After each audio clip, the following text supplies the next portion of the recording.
Yung katulong nyo, nagbabalik. Kami dire-diretso na kasi yung sakay namin sa cable car. Hindi na kami bumaba. Babalik na kami ngayon sa aming pinanggalingan kanina kung saan kami sumakay. Magkapano kami, magkapahatid kami sa cable car. Hindi na kami bumaba, kaya ito na. So, bumabalik naman kami sa aming dinadaanan.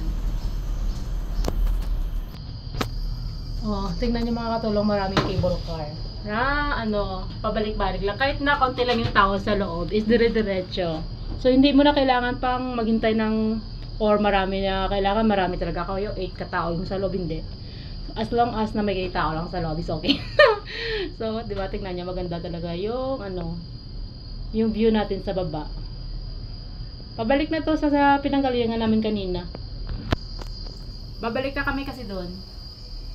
And enjoy lang namin yung $4 namin, binayaran. Para makasakay ng cable car. Di ba?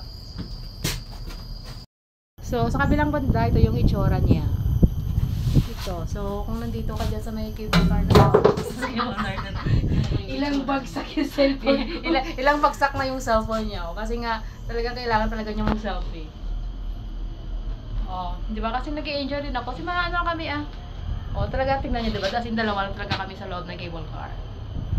Mga matatapang, hindi natatakot. Dito na ba tayo? Ay, tapos na? Nandito na kami. Nakabalik na kami. Nakabalik na kami sa aming pinanggalingan. At kami uuwi na. Ito yung style ng mga damit na sinusuot parati ng amo.